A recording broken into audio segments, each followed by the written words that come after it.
Maybe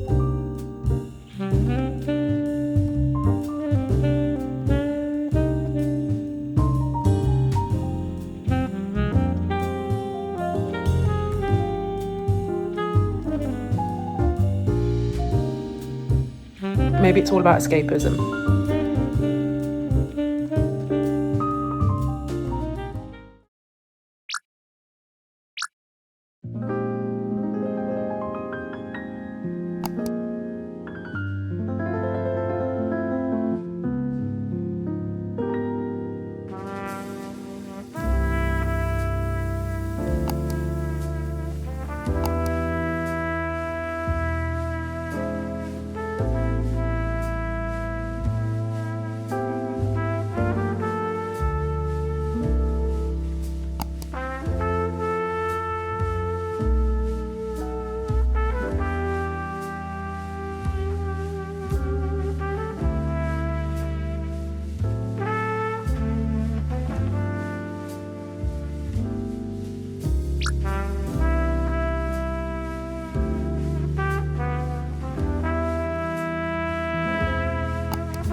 Today I'm back at a company that I've worked at for 3 years, but haven't worked at for the last couple of months. I'm actually really looking forward to it.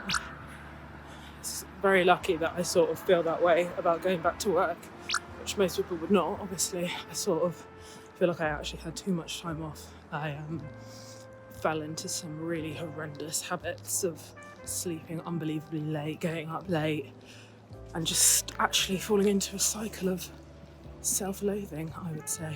This will sort of force me to get back into a routine, which is desperately needed, and to have something to focus on. And I also just miss being sort of really creative. I just can't wait to sort of get my head stuck into a story and sort of figuring out, like chiseling out a narrative from like what's available from archive and from interviews and things like that. I'm gonna have to be a lot more ballsy on this documentary, so in order to get what I want out of it, I'm gonna have to sort of speak to loads of celebs and politicians, which I've done before, so I know I can do it. It's just when I feel like I'm going to be obviously out of practice, so it's going to be a bit stressful, but I do want to be one of those boss bitch producers who can speak and convince anyone to do anything. If I'm going to be like that, I need to be like that now. I've also been promoted, so which is amazing, and I'm very, very happy about that, obviously. But as a result, I do already feel the pressure to, you know, do better and be more ballsy and sort of confident. Really, really want a coffee, but I don't have time. I don't even know how I'm going to survive. So please pray for me.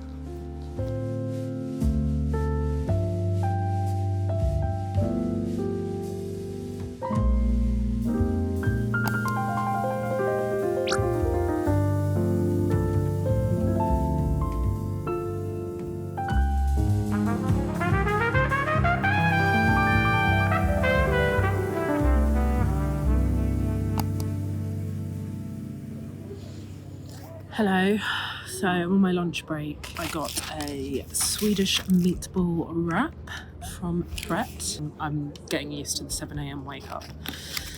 Definitely feel like I could go to bed as of this right exact moment, but oh well. Anyway, it's been a really good start to the day. Had a coffee with my sort of boss, who I've worked with before. He's really nice, and we sort of went through the documentary and sort of like what we want to get out of it, what sort of themes we're looking at, what sort of contributors we're looking at. I'm going to be a lot more involved with the creative sort of chiseling out the narrative and sort of figuring out what to focus on in each episode and just the general editorial.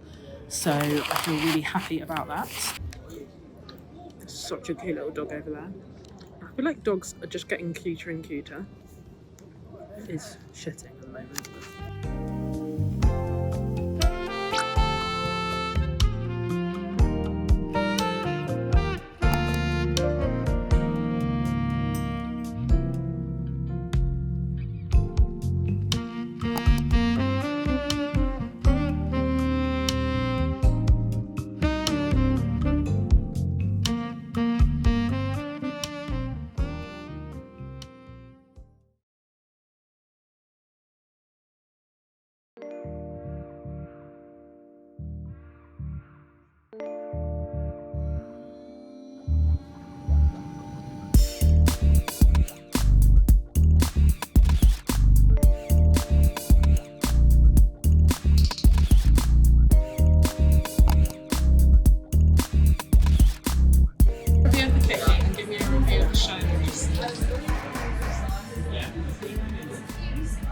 The cookies are very chocolatey, which I like.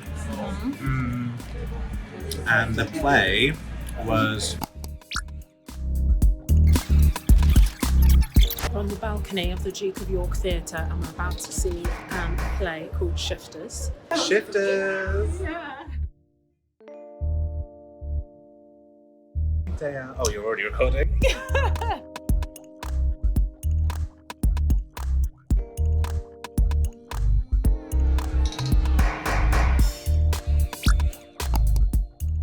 Okay, I was obsessed with the lighting. Yeah, the lighting was I was obsessed with the lighting and how they had different colours.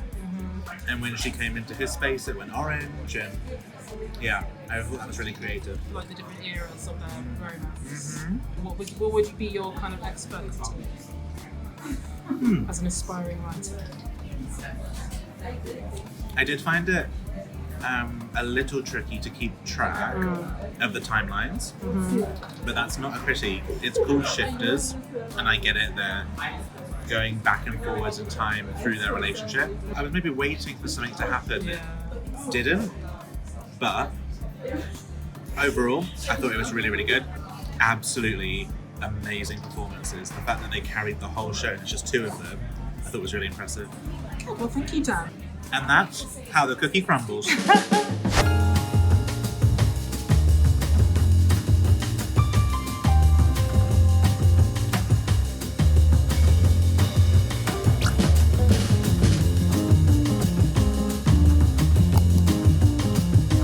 That's for profit.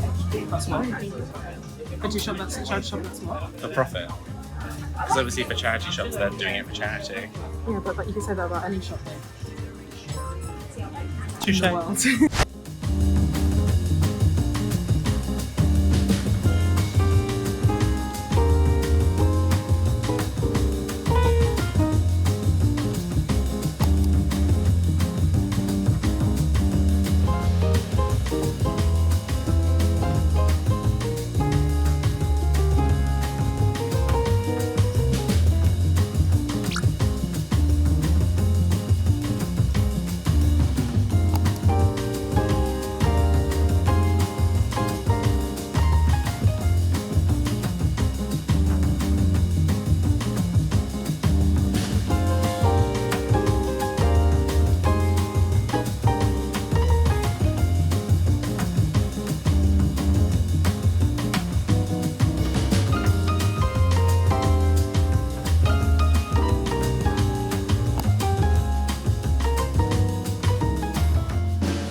Hello! I am having a lot of fun actually doing this. So I'm in a sort of good period of work. I'm looking at you, not looking at me.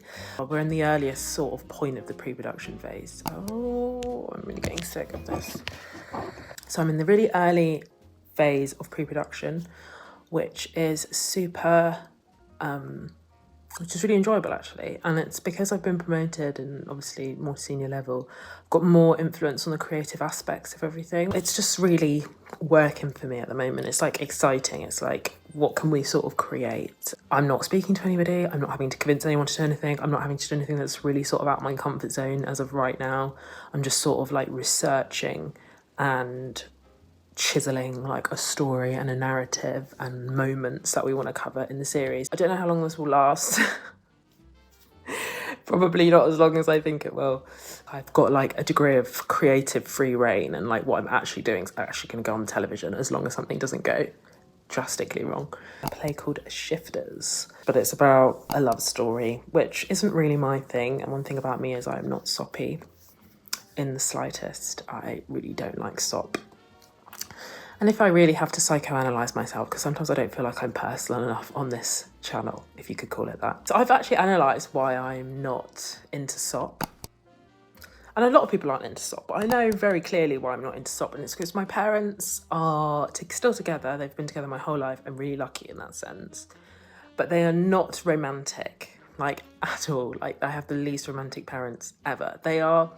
It's actually hard to describe their sort of union because it's just like a partnership, but like it doesn't make sense that it works because they constantly argue, but it's just bickering. I'd say 70% of their interactions are bickering, which sounds like I should have some sort of trauma as a result of that, but I don't. I've never seen them hold hands. I've only seen them kiss on like 2 occasions, one of which was their wedding. And not that I want to see my parents kiss, I don't. But they're just so not romantic. So I have like a real aversion to sop, and I think that's why. I also have a theory. Maybe this is really controversial and I shouldn't talk about it. And if it's too controversial, I won't put it in the vlog. People who have had sort of difficult upbringings with their parents. So like maybe their parents divorced, maybe their parents constantly argued, maybe they've been raised by a step parent or whatever. And I'm not saying all those scenarios are difficult, but I'm saying for a lot of people they are. But I've noticed, especially in my friend circle, people who have gone through that in their life, that sort of thing where they've had a family growing up that has like been challenging and emotionally draining on them, or even traumatic, unfortunately, a lot of the time. I've noticed that those are my friends who are really, really into getting a partner, getting married, sort of settling down. I don't know, this is just a theory that I have. I don't know if I'm making it up or not. But like then my other friends, which includes, and including myself, who have sort of grown up in a stable household with 2 parents, I've noticed personally that they aren't as like it's not as important to them necessarily. Like they obviously want it, I think, as women, unfortunately, in the society, like we all want that, but it's not sort of the be all and end all. It's not the number one on the agenda, and it's not for me either. I just think that's really interesting. I haven't really heard people talk about that. I just think if you've sort of struggled to have something growing up, it's sort of more important to you. I don't know why I'm even talking about that, but like it's something that I've noticed. I don't even know how we got onto this conversation. Also, the other thing that I sort of randomly want to talk about, to just fill a vlog really, because I don't have anything to say, is London. So I really romanticize London in these vlogs. I think it's just to sort of make my life seem better than it is. I'm not saying my life is awful, it's really not, but I do feel like slightly irresponsible for romanticizing London sometimes because I don't think it deserves it anymore, really, to be honest. London, I am finding an increasingly depressing place. I know so many people will agree with this, and maybe it's just a big city thing as well, but it's just, I don't know, I can't even explain it. It's like, for me, maybe it's just because I'm used to London now, and like it's not a shiny new object that I'm excited about. When I first moved to London when I was 24, I was really, really excited. And I noticed this particularly a couple of weeks ago. As soon as I got off the train, homeless people, immediately. And that is not me having a go at homeless people whatsoever. I just get it, it angers me though, because it's like, how are we in this situation where my first sight getting off a train into London is a homeless person or someone with mental health issues. And it's such a mess.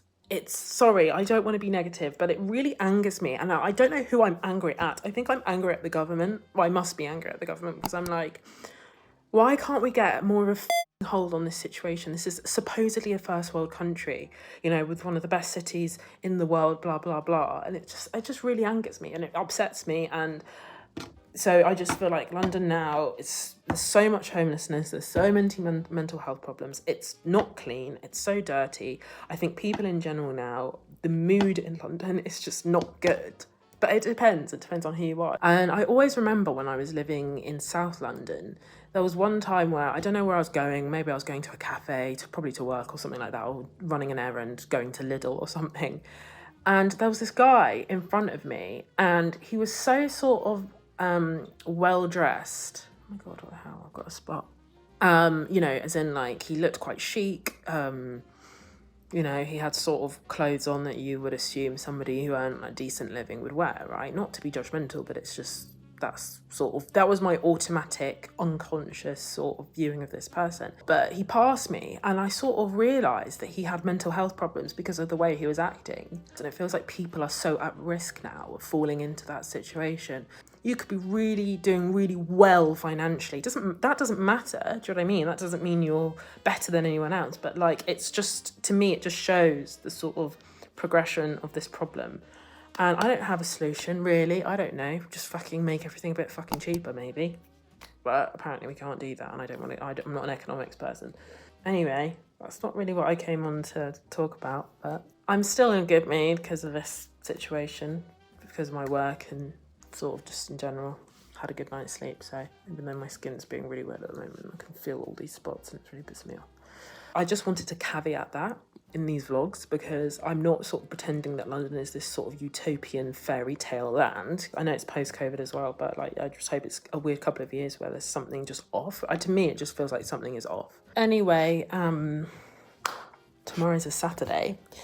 And I'm going to be seeing my girl, Harriet, and we're going to go for a girly day, doing girly stuff. And hopefully I'll get some sort of cute shots of London, which will be romanticised. But just remember what I said. Or maybe don't. Maybe it's all about escapism. Anyway, I'll chat to you later.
Oh, shut up. Or like just like doing some random little like stupid dance move and they're earning like $5,000. Yeah, like, I know. More than we would in like probably a year, like in a month, some of them.